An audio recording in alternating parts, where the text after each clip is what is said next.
Um, Item 3.03, Superintendent's Summary and Comments. Thank you, Ellen. Welcome to tonight's Board of Education meeting. We are glad that you have joined us. It's always great to see our friends with us in the audience. We are in August. That means the start of the 26-27 school year is here. I want to thank our staff for all their hard work and dedication to get us ready. It takes a great effort from a ton of people to get a school district in tip-top shape to start the school year, and we are ready or not, we are ready. The annual Family Festival will be held on August 17th, which is Monday at St. Charles High School.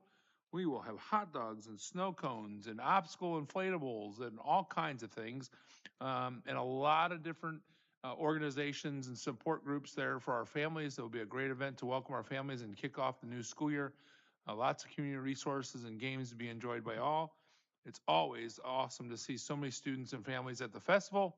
I want to give a special thank you to Miss Kelly Piddleton. We can give her a hand. And we also want to shout out to We Love St. Charles and our Care to Learn chapter for putting on an excellent family festival once again, and that will be on Monday from 4 to 6 at St. Charles High. The district once again has partnered with We Love St. Charles to provide our SCSD families with school supplies. The store Supplies for Five ran a couple weeks ago, welcoming in hundreds of students. Each student received their exact school supplies list items and a backpack needed to start school, and that was just awesome to see. We had groups like the women's basketball team from Linwood come out and help set up. It was just awesome. As you probably are aware, we have a few major construction projects taking place throughout the district this summer, thanks to the great support from our community with our passage of our spring 2025 bond issue. St. Charles West and Harris Elementary had major projects continued. We want to say thank you to our Harris Elementary staff for the last 2 years, they've had some great patience with us because that's been a major construction project. And then most of our school buildings received some type of work upgrade, if it was HVAC or roofing, flooring. There's a lot of projects that have been done this summer. We are pleased that all of our schools are fully ready, or will be fully ready, right, Jeremy? Yes. To welcome students back on August 25th. As a reminder, our cell phone policy that was new last year is still in effect this year. I want to encourage us all to make sure we continue to follow the law / policy to make certain we are minimizing distractions from the learning in our schools. We thank you for that. We facilitated our new teacher orientation this week. It was a ton of fun to spend time with our new teaching staff. And just a shout out to our SEA group, did a great job for breakfast. And I love the We Love St. Charles or the We Love SCSD photo drop, our backdrop. I love that. Thank you. Our entire staff returns next week. Starts on Monday for our welcome week / work week of training and preparing for the school year. And we just can't wait to get them back in the buildings next week. And then practices for the fall sports season started on Monday. Soon we'll have exciting fall sports activities and performing arts events to attend. So we always say go Pirates and go Warriors. Mark your calendars. We will host our first of 2 community forums on Friday, September 4th. We'll make sure we get more information out on that here at Central Office in the boardroom. The forum is very informal, and we'll give the community an opportunity to enjoy some coffee with the Central Office team. And we call these forums Morning Brew. Dr. Lewis, you love those, don't you? Yeah, I thought so. We'll see you there. We have worked hard to prepare for this meeting, and tonight we will have an important discussion and presentations on consent agenda items, quick CSIP review.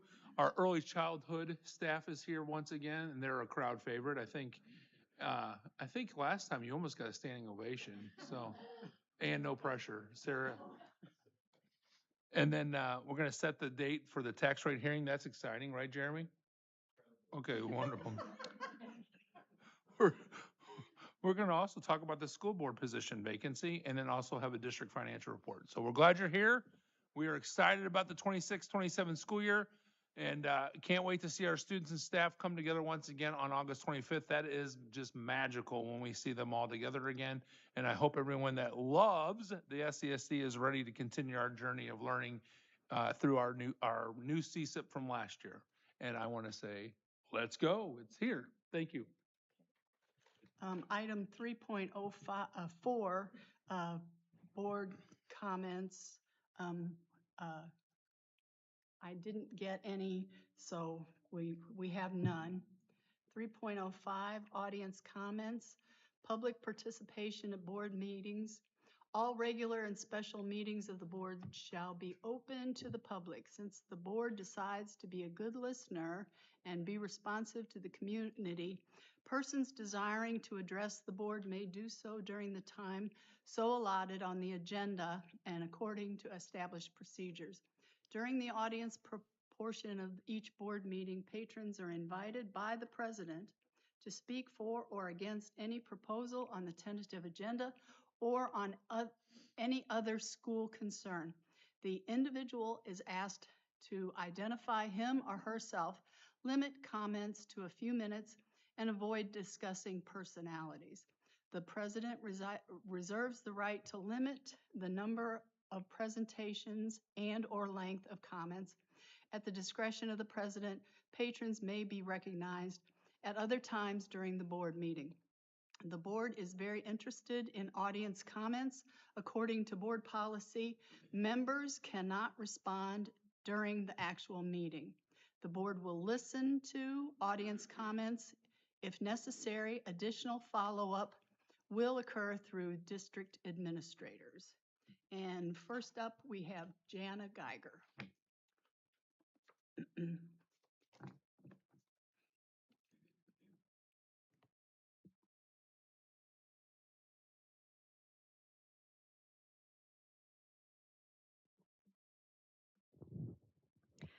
Good evening, board members and central office staff. My name is Jana Geiger, co-president of SCEA. And yesterday we got the chance to welcome new teachers to the district with a full breakfast buffet from Cracker Barrel, a super fun sticker activity, and a spectacular photo booth provided by Jefferson SCEA members. Thank you, Dr. Jewett and Hardin Middle School staff for making the building so welcoming to SCEA and new teachers. Thank you, Dr. Lewis, for introducing our union to the new teachers. Shout out to Dr. Seifert for your kind words and support of SCEA.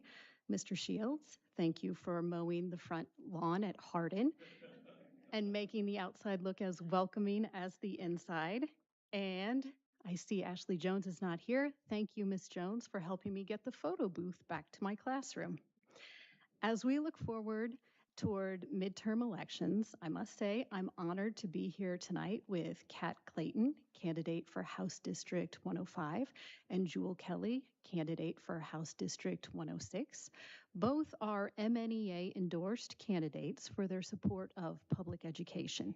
If you'd like a yard sign for either or both candidates, please let me know. SCEA is excited and ready for another great school year because we too love SCSD. Thank you, Jana. Next up, we have Sharon Stewart.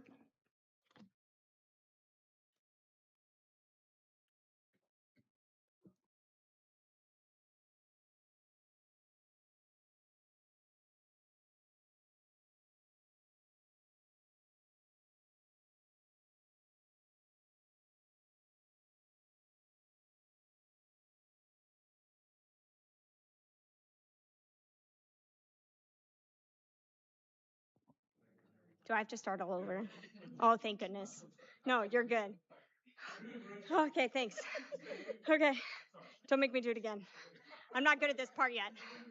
Thanks. Okay. Now I gotta look where I was. Okay. No, you're good. Okay. No, that was good. Thanks. Made me pause a little. Okay. We look forward to working alongside the Board of Education and the central office this year. We're excited for the year ahead and looking forward to building relationships and supporting our staff and working together to make this year great for everyone. Thank you for the continued support for CESA, and we're super excited. Thanks. Thank you. Okay, next up, we have Kat Clayton.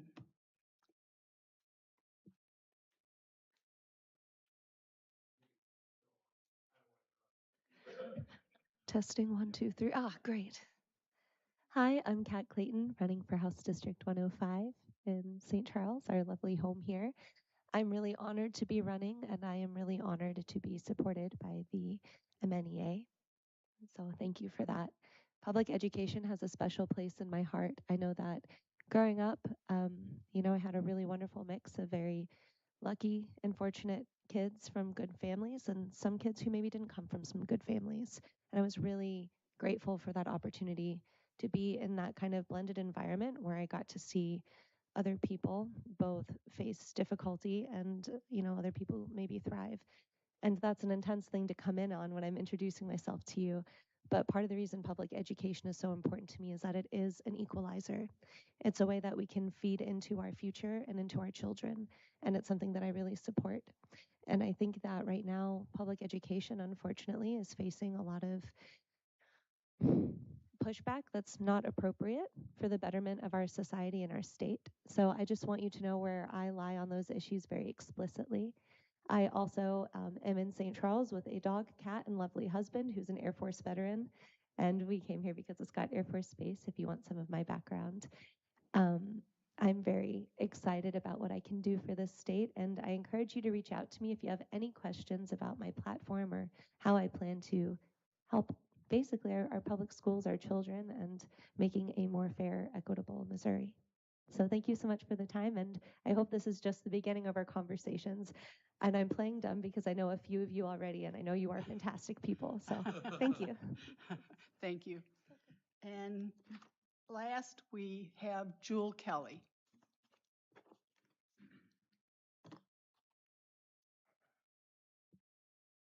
Thank you so much, and thank you, Jana, for introducing us. Um, this Sunday, we had a chance to listen and talk with many of you on the board. Thank you for that. And again, my name is Jewel Kelly. I'm running for House District 106. I am definitely a strong supporter of public schools. Being a military veteran myself, I know how important education is. Without a strong public schools, we do not have strong communities, we do not have a strong military, we do not have a strong country. So you have my complete support. As I mentioned on Sunday, my role really is just to listen and learn, right? There's so much experience here and in our communities. So the job of a representative, very first thing is to listen and learn. So I definitely intend to do that. Thank you for all of the support. Jan has already mentioned that she's started to hand out our signs, and so for anyone who wants one, definitely let us know. We need all the help that we can get. Thank you. Thank you. Okay. At this time, it's customary for us to take a little break. So if you need to be somewhere and not here, feel free, feel free to pack up your bags.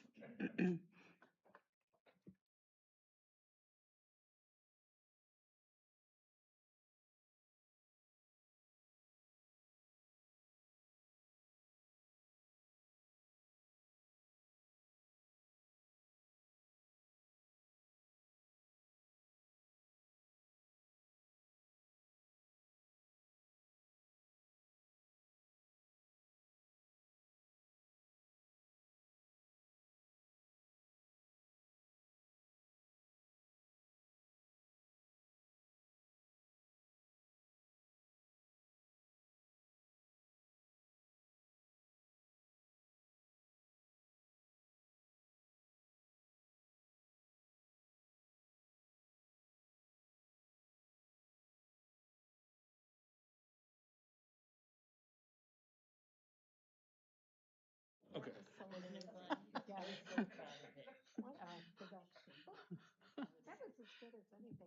Back to business. Okay. Item 3.06, amend or adopt the agenda. I move we adopt the agenda as presented. I second, Karen. All those in favor, say aye. Opposed? That motion carries. Approval of the consent agenda. For efficiency, the school board utilizes a consent agenda. Items placed on the consent agenda are routine in nature and are among the many decisions the board has already determined are in the domain of the administration. I move we approve the consent agenda as presented. I second. Sickma. All those in favor? Aye. Opposed? Okay. I need to scroll down. Okay. 6, old business. 6.01, CSIP review update.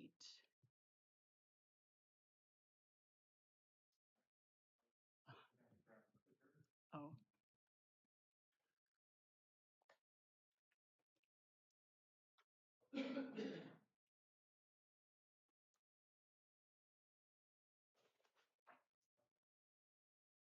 All right. Good evening, everybody. Excuse me if I start coughing. I'm in the middle of fighting off a cold. But this is our CSIP review that we do. We give quarterly. This year, we're going to be focusing on our year 2 priorities. So last year, we were giving you quarterly updates on all of our year 1 priorities, but this year is going to be on year 2.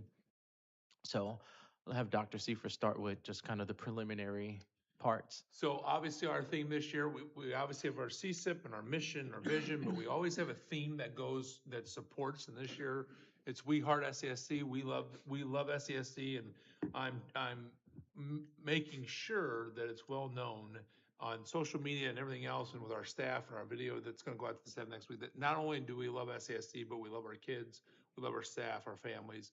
We truly do love this place, and it's an exciting time to be here, and you'll see about the priorities here in just a second. I think these are just reminders. Obviously, that is our plan, our strategic plan, which is a 5-year plan. Our mission: engage, empower, and inspire every learner every day. This is what we live every day. Our vision, obviously, leader of academic excellence, and we won't get into a lot of details right now, but we are seeing a lot of growth in our standardized testing scores that are coming in, and we're really, really excited about what it looks like. We have 5 values: academic excellence, student-centered, integrity, diversity, and community. We're not going to read all the specifics on those, but those 5 drive everything that we do. And then we have 3 pillars that have basically, we broke down in our CSIP: academic excellence, resources, and culture. And here are the goals. And we're going to go over those each right now. I think we'll start with academic excellence. Yep. And Dr. Draper, you're up. Perfect. So academic excellence, just a reminder, we have 3 goals under academic excellence. The first goal is centered around student attendance. So we know that the state measures attendance by proportional attendance, the percentage of students who are in school 90% of the time or higher. And so as a district, when we wrote this CSIP, we were sitting at an 85.3%. We are starting to get data to roll in. And so I can tell you that we are at the highest percentage that we've ever had in the district this year. We're at right under 90%. We're at like 88.5%. So we are just about there. Also happy to report that 7 of our schools are at 90% or higher, which is a record for us as well. I'm glad for that. Yeah. Just 3 years ago, we only had 1 school that was at 90%. And so now 7 of our schools are at 90% or higher. Our second goal is student achievement. And so when you think about student achievement, we're looking at in regards to MSIP and our APR. And so with the 4 content areas, there are 4 designation levels. And so target status is the highest status that you can get for ELA, math, science, and social studies. It's target is the highest, then on track, then approaching, and then at the bottom, it's emerging. And so our goal is by the end of our CSIP cycle that all 4 of our content areas will be at the target status. Last year, ELA hit target status for the first time. Social studies hit target status for the first time last year. Happy to report this year, we're adding a 3rd. Math is also hitting target. Now, this is still preliminary, but I will share all of this officially in our student achievement report because all of this data is still just coming in from the state. But 3 out of 4 of our content areas are at the highest that they can be. So that's incredible. And now our goal will be to continue to maintain that as well. And science is at? Science is on track. On it has track. moved So up. right, yeah, it is right under there. And then goal 3 is to increase our graduation rate and improve our college and career readiness metrics. As you know, last year was the first year that we were able to receive full points for our graduation rate, hitting 92%. This year, I'm happy to report that we are even higher. We're at a 93.3%.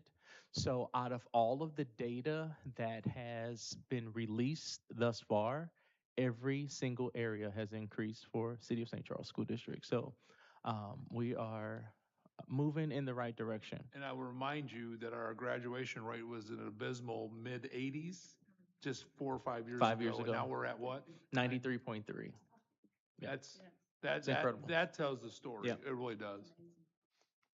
And remember, this review, a lot of this will come in our data too. So when we report. do This the is just student a quick achievement, yes, yeah, snapshot, this is just a quick snapshot because it's part of our CSIP goals. But we will get our official MSIP report mid to late October. And that'll give us time to really do the digging. And then we will present the student achievement report to you at the December board meeting. Okay. So just a reminder of the priorities. So last year, one of the priorities was Portrait of a Graduate, and that is one of the areas that we did not complete last year. I think I was a little ambitious thinking that that could be completed in a school year, and we just needed more time. Last year, we formed a steering committee. The steering committee met throughout the year. We then formed a subcommittee. The subcommittee met this summer. We did some work. We have now scaled that down, and so we're ready to present a final draft to the steering committee. But we won't reconvene that committee until after school gets started. We thought late summer wouldn't be an ideal time to get the committee back together, and right at the start of the year wouldn't be a great time either. So mid to late September, we'll get the steering committee back together for the Portrait of a Graduate, and hopefully have it ready for the board by October or November of this year.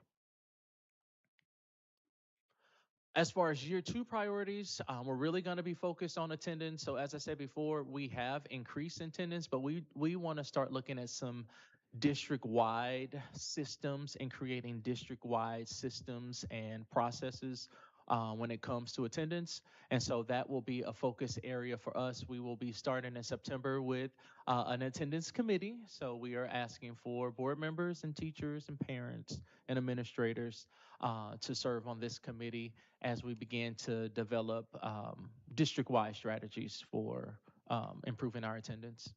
The SCSD loves committees. We do. We do a lot of committee work.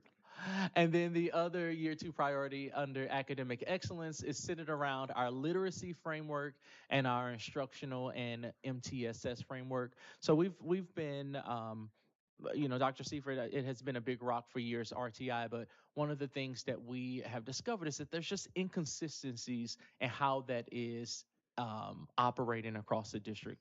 And so with the MTSS framework, we will have, again, those systems that are consistent across multiple buildings. So what's happening at Blackhurst can look very similar to what's happening at Harris, and very similar to what's happening at Hardin.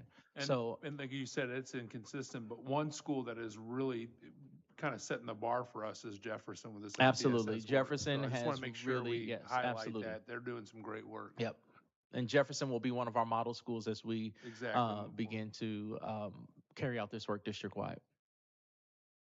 That is it as far as academic excellence priorities for year 2. Are there any questions for me? Yes, ma'am. I don't want to blindside you, and this might be a little too but I've been looking at the report card stuff coming out of our current legislature, the A through F. A through F, And they are really changing the attendance requirements and the graduation requirements. Yes. In terms of how it'll be counted. And I don't know a lot about that, but if it goes through, when will that go into effect? And it's going to impact every district. Absolutely. So great question. So A through F, so for those of you who don't know, let me just give you a quick history on what happened. So in January, the governor issued an executive order which ordered DESE to create a through F report card for every school and every district across the state. And so DESE then spent the spring semester putting together a recommendation, and then they just submitted their recommendation to the governor and the State Board of Education. The State Board is going to review this A through F report card framework in August and vote on it in September. It is very likely going to pass. And so what it essentially does is it attaches a letter grade to every school, and it is separate from MSIP 6. So it is not the same components. They're not looking at the same things as MSIP 6, although like student achievement is a part of it, student growth is a part of it, but they've also added for K through 6, or K through 8, they've added literacy now. So reading on grade level will be a part of it, and then also growth to proficiency.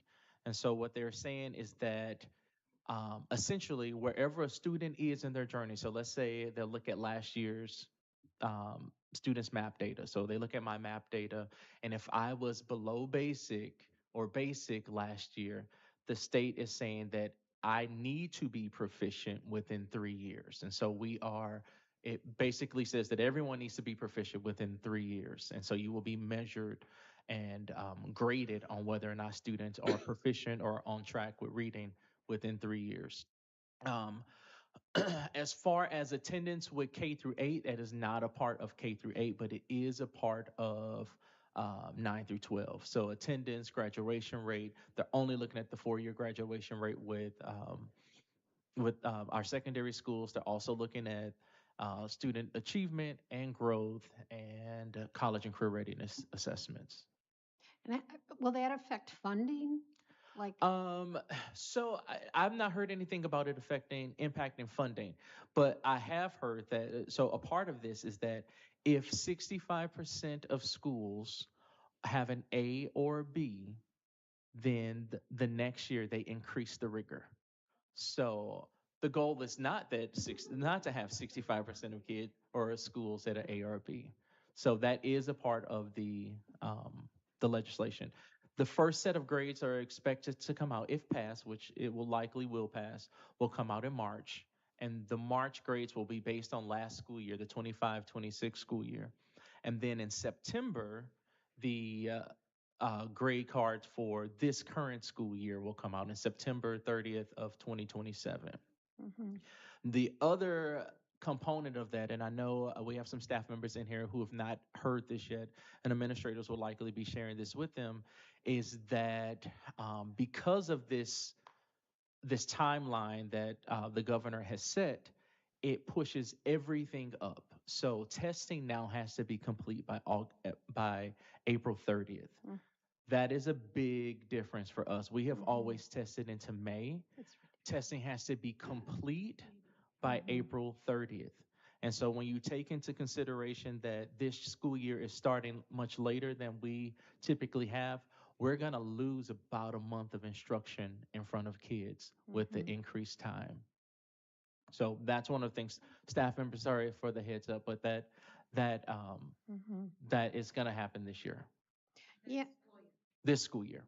yeah, and they're like with the graduation rates, I've read that they're like, you have some flexibility with that right now. And the way they have it set up, it has to be within the 4 years. Oh, that's current now. That's That's current current now now? within the So- 4 years. So it And- used to that was new for this year. So it used to be that if a student transferred into us, let's say a student was at a neighboring district for Mhm. freshman and sophomore year, and then they transferred into us their junior year, they were not considered a part of the graduation rate because we had so many students who would transfer into us who were credit deficient. This past year, we had 4 or 5 students transfer in as seniors who were nowhere near being on track to graduate. Okay. Well, starting this last year, it didn't matter when they came to you. If they were a part of that original cohort, then your district got the credit for if they graduated or not. And so that started this past year. Okay. Well, thank you. I'm Mhm. sorry I No, kind of that's okay. blindsided you with No, that, but that's all right. okay. Any other questions? There's a lot to it. Yeah. Long story short, there's a lot to it. Dr. Draper is already getting into it. I was at the DESE conference about 3 weeks ago. We had some work sessions on it, and a lot of the superintendents in the room were looking at each other like, okay, this is, I mean, we're just hearing for the first time. I won't get into a lot of it. I was on the Commissioners Council last year where we were working on this, but then we were gonna come back to finish what we thought we could present to the governor to hope make sense for us, and then our commissioner retired. And then our interim commissioner, then the first week that she was appointed interim, they turned in a report to the governor. So we didn't really have a whole lot of feedback to it. So, Yeah. So we will very well. Go ahead. No, I'm sorry. I'm No, sorry. that's fine. No, we will very well have an APR that we'll get in December, and then in March we'll get report cards that were measured by different metrics, so they could compete. We don't know how those will be graded at that point, and then again in September. And last year, and again, I'm just stating what I heard and know. Last year with the APR, our district was one of them that saw some great improvements on the APR.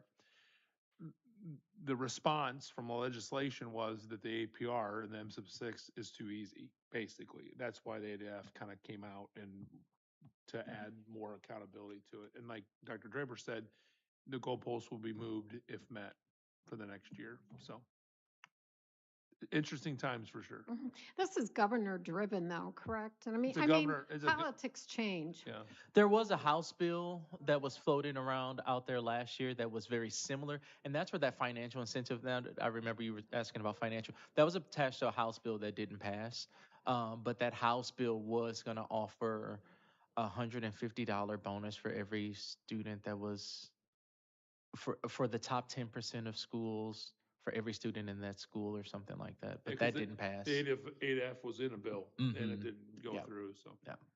But you're correct. It is a governor driven executive order. Yeah. So.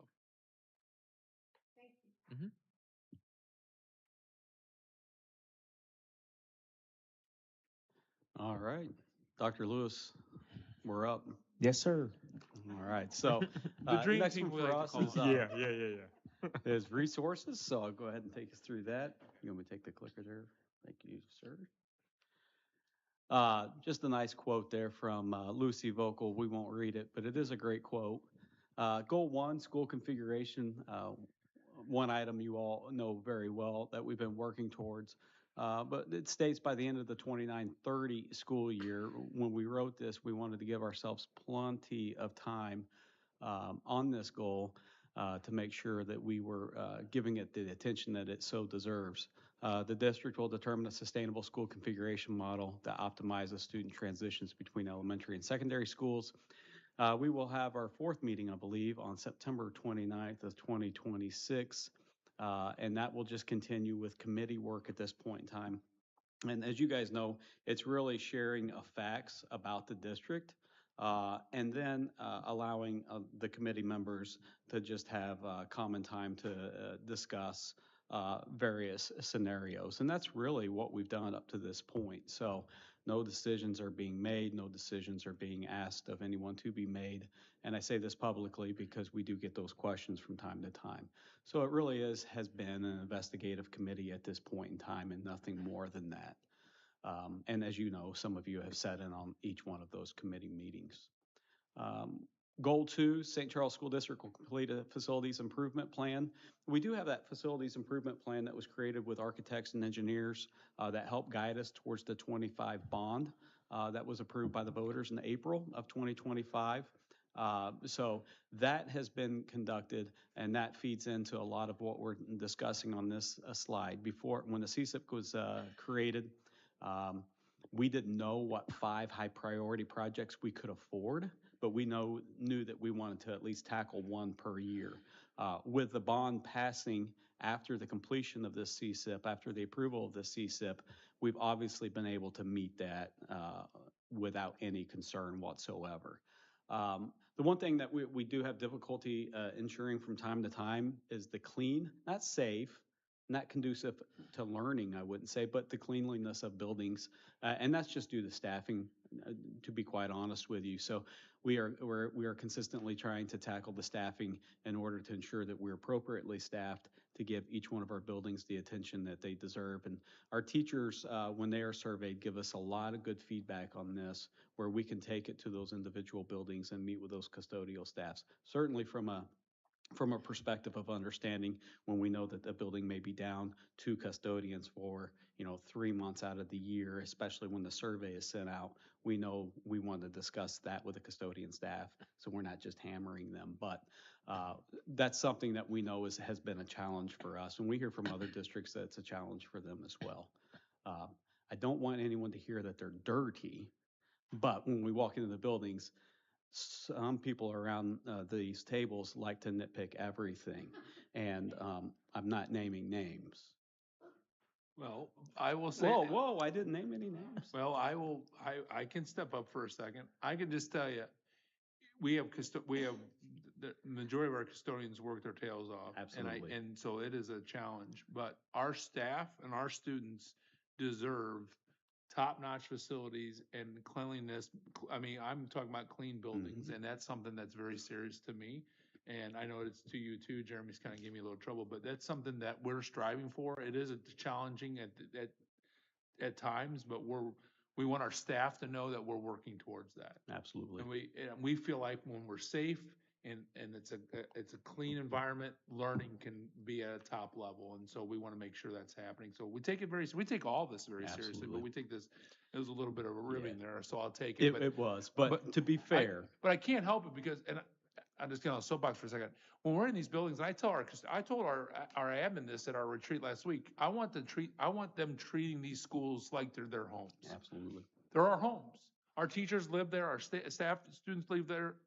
Lord knows we're there sometimes longer than our own houses during the week, during the school year. So it's very serious. We want to make sure that and Jeremy does a great job of leading Scott Bennett.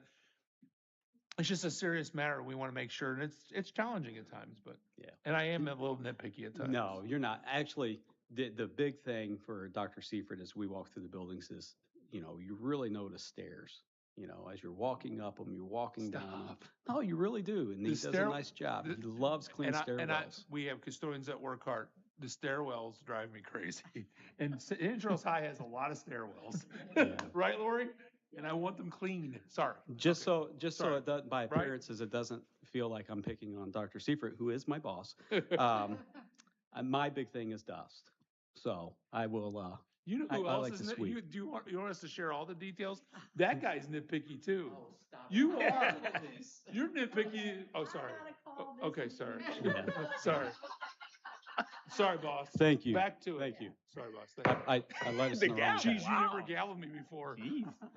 All right, goal 3, we've got staffing. Dr. Lewis, you want to take that? So as it relates to staffing, as you know, we talk about this all the time. Our number one goal is to make sure that not only we are 100% staffed in all of our schools, but we have high quality candidates, and that's in every position. So to Jeremy's point about custodians, secretaries, teachers, it doesn't matter. We want high quality candidates in each of our positions.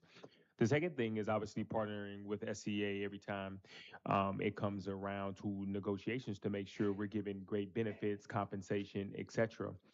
And third, I would say is that we talk to our administrators this summer about supporting our new crop. It doesn't matter if they've been teaching for 2 years, 3 years, 5 years, or they're coming to us directly from the university.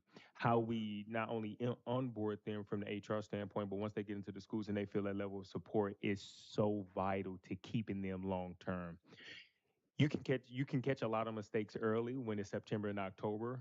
You get to December, January, February, it kind of gets away from you. So that's our number one goal. Obviously, we want to decrease turnover, obviously outside of retirements, etc., because we want to make sure that we're keeping our staff. The less turnover that we have, the less time, effort, and energy it takes to recruit, hire, find mentors, etc. And when we don't want to be in that particular rat race. But I would say it's an ongoing review to land the plane. It's an ongoing review of staff compensation each and every year. Jeremy, SCA, salary committee, etc., as well as obviously always revisiting our benefits as necessary. And then goal 4, financial stewardship, achieving unmodified annual audits. We achieved that in fiscal year 25. That's in progress for fiscal year 26. Maintaining a fund balance that aligns with board established priorities, Typically, we've announced that to be 20 to 25%. Achieved in fiscal year 25, we did achieve that in fiscal year 26, as we'll get into in the financial report. And then ensuring a balanced operating budget. Fiscal year 25 had nearly a 0.3% of a deficit, but this was lower than the expected 0.8% loss that we put in our budget that was approved in July of last year. So still not what we'd like to have, but certainly one that is we accept. And that is with the insurance reimbursement that we have not received yet. So that was nearly a $550,000 that we're still looking to receive at this point in time. So that's not certainly not bad news, but again, not where we know that you would like to be or the district would like to be. And that is it for me. Any questions on any of those items?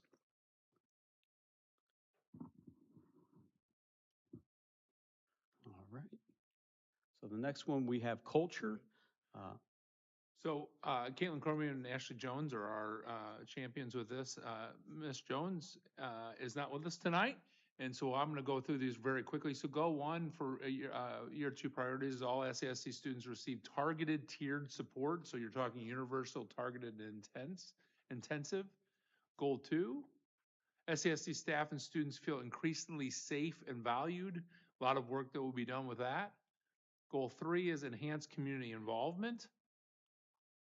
There's your year one priority updates. So student support, sense of belonging, community involvement were all targeted last year, and you can read those updates. We've had those before. And then culture for year two priorities, obviously student support, sense of belonging, community involvement again, and that gives you the outlines. We're going to create individual action plans for students, develop and implement a district-wide professional development plan, sense of belonging, modeling positive communication, respectful interactions, adapting school policies through real-time feedback, and then community involvement, increase opportunities for families to engage in student learning and school culture which is very, very important and imperative for our success of our student learning, and then train staff in effective and inclusive communication. So it gives you a really good rundown of what year two looks like for the culture pillar.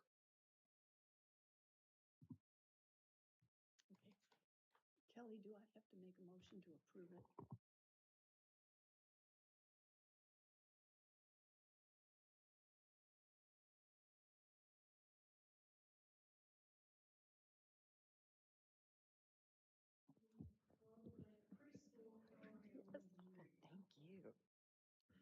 Oh, good evening.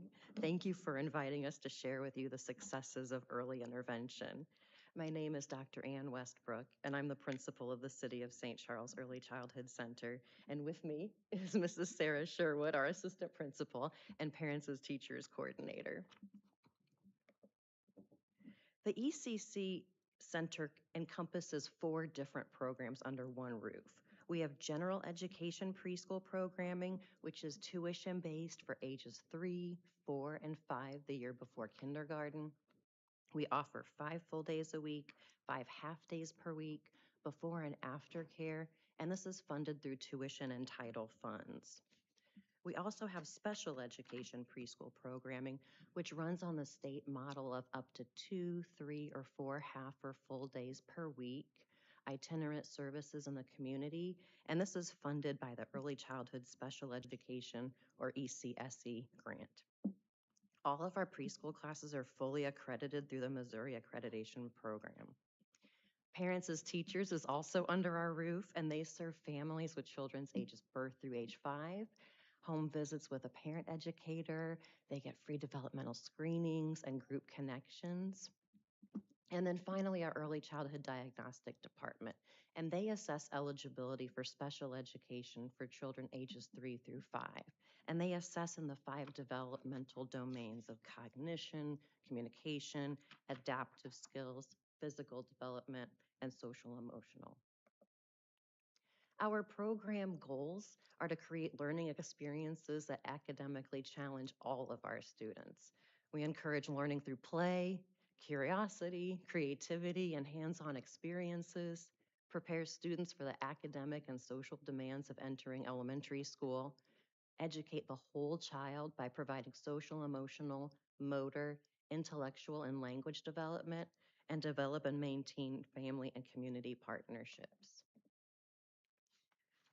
The ECC program also aligns with the district CSIP goals, which we just discussed, such as resources. Under school configuration, we feel like we collaborate with the elementary schools on the transition of early childhood students to kindergarten, such as partnering with our schools on the Get Set for Kindergarten events, communicating about student needs. In finance, we utilize several revenue sources, such as utilizing title funds, the Early Childhood Special Education Grant Funds, and tuition dollars. For culture and student support, our staff members collaborate in professional learning communities with their disciplines, and they analyze that student data to determine those Tier 1 and Tier 2 groups. And we have a part-time academic interventionist to address student needs in both academics and social emotional areas. As far as culture and sense of belonging, we have many opportunities for leadership, collaboration, and input through committees and professional learning communities, and we continue to revisit our school family values and strive to maintain a cohesive culture of positive intent. Culture and community involvement, we host monthly family connection days to help improve family partnerships. We use frequent two-way communication. We partner with parents as teachers, which conducts those home visits and group connections that we mentioned earlier. As far as academic excellence of student achievement and success-ready students, the ECC began implementing positive behavioral interventions and supports, or PBIS, school-wide about 5 or 6 years ago, and we've received state recognition for all 3 tiers of intervention for the last 2 years. And above is a snapshot of our preschool enrollment from last year, the 25-26 school year. And as you can see, there are many options for families to access early childhood education programming in our district. We're very fortunate. Title I scholarships provided free or reduced tuition for 72 students last year, or about 26% of our population. 82 students attended as tuition-based, or about 30% of our population. 97 students received early childhood special education services, and that consisted of about 35% of our population. And then 12 of our students qualified to be peer models in early childhood special education integrated classrooms, or approximately 4% of the population. We use what's called the Project Construct framework for curriculum and assessment at early childhood. Children learn through play, interactive experiences, and whole group and individual instruction. We give a preschool common assessment, and it's based on the early learning goals, and it documents progress on key kindergarten readiness skills. We give it 4 times per year to track progress and create plans for targeted instruction. And within that, there are 6 curricular areas, which have a total of about 30 benchmark indicators. And the curricular areas consist of early reading skills, early math skills, early writing skills, physical development, self-development, and social development. The ones that you see pictured above have been noted by our staff as power standards, or those foundational skills that we would like incoming kindergarten students to have mastered. And this data chart reflects our pre-kindergarten students in the 5 full-day general education preschool classroom and their growth. That top bar is going to represent your benchmark scores from August, and then the second bar is going to represent the May scores. And some outstanding key areas of growth from our students scoring in that advanced or proficient range consist of identifies letters, increased 55%, writes name correctly, increased 78%, wrote counts, increased 123%, pencil crayon grasp, increased 22%, manipulative skills, increased 94%, personal knowledge and self-identity increased 100%. Self-help and personal care skills increased 74%. And names feelings increased 267%.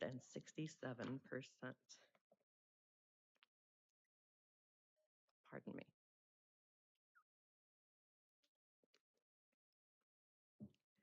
The Devereaux Early Childhood Assessment, or EDECA, is a screening tool for social emotional skill development in the areas of total protective factors, initiative, self-regulation, attachments and relationships, and behavioral concerns. Staff members complete the screener 3 times yearly to track progress and create plans for targeted instruction. And we use interventions of our conscious discipline curriculum and second step social emotional curriculums.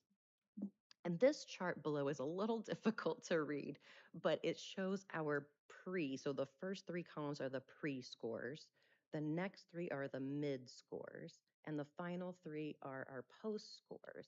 And what you're seeing here is the first bar of each of these groups is the area of need. And then the larger bar in each of these groups is your typical range. And then the final bar is going to be your strength for each trimester. So they kind of follow a bell curve each and every time. And just like our young learners, we have really big dreams for our future. We'd love to expand that transition process that prepares preschool students and their families for that transition to kindergarten, focusing both on general education and special education.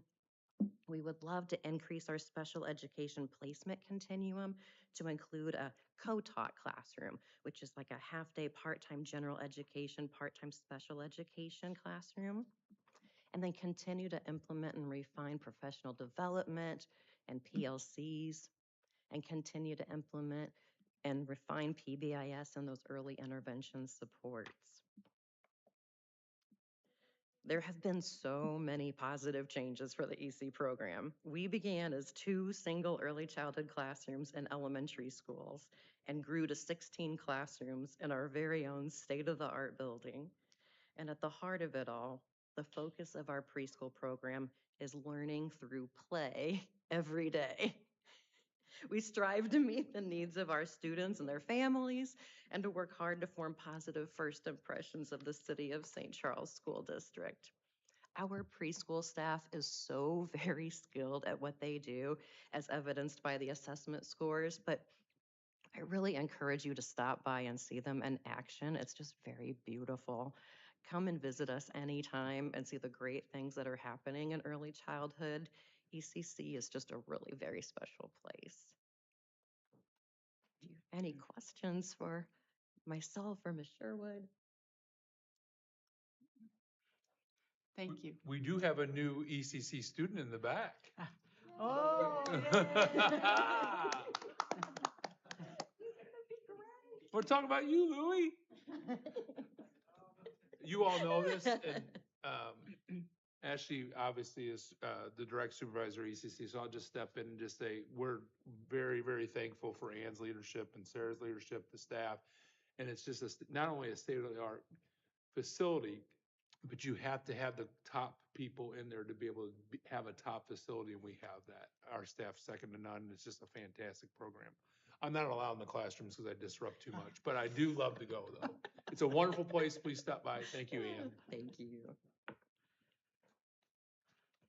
Thank you. I move we approve the preschool program review as presented. I second. Ahern. All those in favor? Aye. Opposed? Okay, that motion carries. We get to 7.02, set date for tax rate hearing. Yes, this is just an annual repeat on setting the tax date. You're just getting approval from the board to do so at 5:45 on the date of the next board meeting. Okay, I move we approve the tax rate hearing to be held on September 10th, 2026 at 5:45 p.m. I second. All those in favor? Aye. Opposed? Okay, that motion carries. We get to new business, school board position vacancy. We have a vacancy due to Daniel Hewitt's resignation. And Kelly, uh, give, do you want to say something about it? The dates or the process?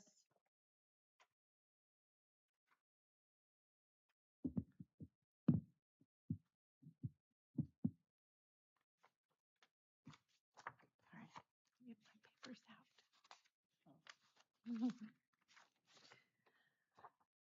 The board candidate filing will begin on August 24th at 8 a.m. Filing will end on September 4th, 2026. And the filing will be posted in the Post-Dispatch for 4 consecutive runnings, August 19th, August 21st, August 26th, and August 28th. And the posting will be on our website and in the Post-Dispatch. Okay. So candidates can apply starting August 24th at 8 a.m. Sorry, August 24th, and they should see you. Yes, they would apply here at the central office. Okay. Do they have to apply in person? Yes, they do. Okay. Okay. Thank you. I move we approve the filling of the open school board position vacancy as presented. All those in favor, say aye. Aye. Opposed? Okay. And the policy update, policy GBM, we've read that. If you have any questions about the update, I proposed in my pre-board meeting with Dr. Seifert that we scratch out all decisions are final because we need to be able to rescind every decision that we make, basically. And recently, a grievance was filed, and we found in favor of the grievance. And the next board meeting, a rescission was placed on the agenda, and the policy clearly stated that all decisions are final, but and I agree with the lawyers that said that, you know, we have to be able to rescind every decision that we make. So that's the purpose of this change, is to make the policy reflect the process. And if anybody needs more time to think about it, we can have a second reading, but no. Okay, so I move we approve policy GBM as presented, as edited. Okay, all those in favor? Aye. Opposed? Okay, that passes. And Kelly's gonna forward that to the MSBA. Okay. Financial report. All righty, thank you for that.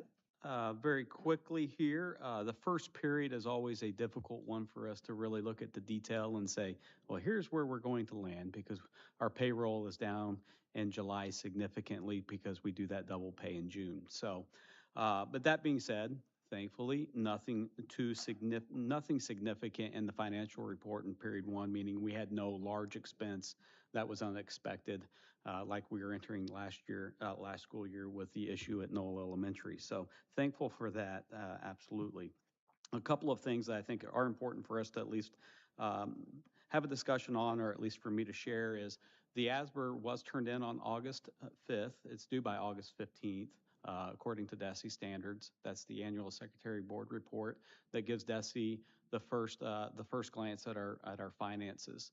That does impact MSIP if we are late in turning that in. So Jenny Jenkins in the business office does a nice job of turning that around very quickly once June 30th ends to get that report turned in. So that is where we're getting the fund balance unofficially at 25.2 right now is where we landed and what you saw in the CSIP report.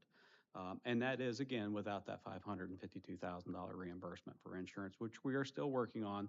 And we have been told now that it should come in within the next 2 weeks.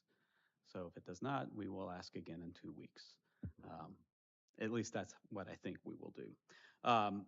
One of the things that's popping up on the ASBR as it's been turned in is that cost per pupil.